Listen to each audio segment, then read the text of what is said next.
Assalamualaikum warahmatullahi wabarakatuh. Perkenalkan, nama saya Muhammad Bangkit Satria Wibowo dari Prodi PJKR dengan NIM 2306010209. Pada kesempatan kali ini saya akan mengerjakan ulangan tengah semester, yaitu membuat video kultum. Puji syukur kita panjatkan kehadirat Allah Subhanahu wa Ta'ala yang telah memberikan petunjuk kepada umatnya melalui ajaran Islam. Sholawat serta salam senantiasa tercurahkan kepada junjungan kita Nabi Muhammad SAW yang telah menjadi suri tauladan bagi umat manusia. Tema yang akan kita bahas hari ini adalah tentang sumber ajaran Islam. Sebagai umat muslim, penting bagi kita untuk memahami dan menghayati sumber-sumber ajaran Islam yang menjadi landasan kehidupan kita. Pertama-tama, sumber utama ajaran Islam adalah Al-Quran. Al-Quran merupakan kitab suci yang diturunkan oleh Allah Subhanahu wa Ta'ala kepada Nabi Muhammad SAW sebagai pedoman bagi umat muslim. Di dalamnya terkandung petunjuk-petunjuk hidup, hukum-hukum, dan nilai-nilai yang menjadi dasar kehidupan seorang muslim. Selain Al-Quran, sumber ajaran Islam yang juga penting adalah hadis. Hadis merupakan perkataan, perbuatan, dan ketetapan Nabi Muhammad SAW yang diriwayatkan oleh para sahabatnya. Hadis memperjelas dan menjelaskan ajaran-ajaran yang terdapat dalam Al-Quran, serta memberikan contoh konkret tentang bagaimana mengamalkan ajaran Islam dalam kehidupan sehari-hari. Selanjutnya, sumber ajaran Islam juga meliputi ijma atau konsensus umat dan qiyas. Ijma merujuk pada kesepakatan umat muslim dalam menetapkan hukum-hukum syariat yang tidak diatur secara langsung oleh Al-Quran atau hadis. Sedangkan qiyas merupakan proses analogi atau perbandingan untuk menetapkan hukum-hukum baru berdasarkan pada hukum-hukum yang telah ada dalam Al-Quran dan hadis. Dengan memahami sumber-sumber ajaran Islam ini, kita dapat mengambil pelajaran dan petunjuk yang berguna dalam menjalani kehidupan sehari-hari.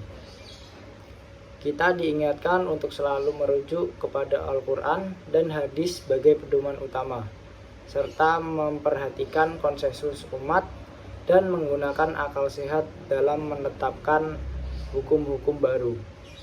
Selanjutnya yaitu tawakal, yang bermakna meletakkan kepercayaan dan ketergantungan sepenuhnya kepada Allah Subhanahu wa Ta'ala dalam segala hal. Ini adalah salah satu ajaran Islam yang mengajarkan kita untuk tidak bergantung sepenuhnya pada usaha atau kekuatan manusia semata, tetapi juga meyakini bahwa segala sesuatu berada di bawah kendali Allah. Al-Quran telah memberikan banyak pengajaran tentang tawakal. Dalam surah Al-Imran ayat 159, Allah berfirman, "Maka disebabkan rahmat dari Allah lah kamu berlaku lemah lembut terhadap mereka. Sekiranya kamu bersikap keras lagi berhati kasar, tentulah mereka menjauhkan diri dari sekelilingmu. Karena itu, maafkanlah mereka dan mohonkanlah ampun bagi mereka dan bermusyawaratlah dengan mereka dalam urusan itu. Kemudian apabila kamu telah membulatkan tekad, maka bertawakallah kepada Allah, sesungguhnya Allah menyukai orang-orang yang bertawakal." Dari ayat ini kita dapat belajar bahwa tawakal adalah sikap hati yang harus kita tanamkan. Ketika kita telah berusaha dengan sebaik-baiknya, maka saatnya untuk meletakkan hasil dari usaha kita tersebut di tangan Allah. Kita mempercayakan segala urusan kita kepadanya, karena dialah yang maha mengetahui segala sesuatu dan memiliki kekuasaan mutlak. Tawakal bukanlah sikap pasif atau menyerah begitu saja, tetapi merupakan bentuk kesadaran bahwa segala sesuatu terjadi atas izin Allah. Dengan tawakal, kita dapat merasakan ketenangan dan kekuatan batin dalam menghadapi segala cobaan dan tantangan hidup. Saudaraku sekalian, mari kita tingkatkan tawakal kita kepada Allah Subhanahu wa taala dalam setiap langkah kehidupan kita. Percayalah bahwa Allah Subhanahu wa taala bersama orang-orang yang tawakal dan memberikan pertolongannya kepada hambanya yang berusaha dengan sungguh-sungguh. Dengan tawakal, kita akan merasakan keajaiban-keajaiban dan bantuan yang datang darinya. Selanjutnya ada akhlak dan etika. Akhlak dan etika merupakan hal yang sangat mendasar dalam kehidupan seorang muslim.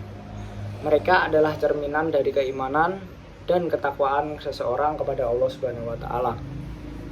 Allah berfirman dalam Al-Qur'an surah Al-Qalam ayat 4. Dan sesungguhnya kamu Muhammad berbudi pekerti yang agung. Firman Allah ini menunjukkan betapa pentingnya akhlak yang mulia dalam Islam. Nabi Muhammad SAW juga telah memberikan teladan yang sempurna dalam hal akhlak dan etika kepada umatnya. Beliau adalah sosok yang penuh kasih sayang, rendah hati, jujur, dan adil dalam segala hal. Saudaraku sekalian, sebagai umat muslim, kita dituntut untuk menjaga akhlak dan etika dalam setiap aspek kehidupan kita, baik dalam berinteraksi dengan sesama manusia, dengan lingkungan sekitar, maupun dengan makhluk-makhluk Allah lainnya. Kita harus senantiasa mengingatkan diri kita untuk selalu berperilaku baik dan menjauhi segala bentuk perilaku yang buruk. Salah satu contoh akhlak yang diajarkan dalam Islam adalah sabar. Sabar adalah salah satu sifat yang sangat dihargai Allah Subhanahu wa taala dalam Al-Qur'an. Allah berfirman, sesungguhnya Allah beserta orang-orang yang sabar. Surat Al-Baqarah 153. Dalam situasi apapun, kita harus menjaga kesabaran dan menghadapinya dengan hati yang lapang dan penuh keteguhan iman. Selain itu, etika dalam berkomunikasi juga sangat penting.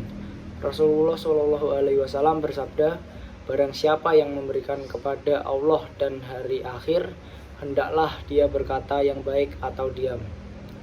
Dengan berbicara yang baik, kita bisa menebarkan kebaikan dan menyebarkan cahaya Islam kepada orang lain. Saudaraku, mari kita jadikan akhlak dan etika sebagai bagian yang tak terpisahkan dari diri kita.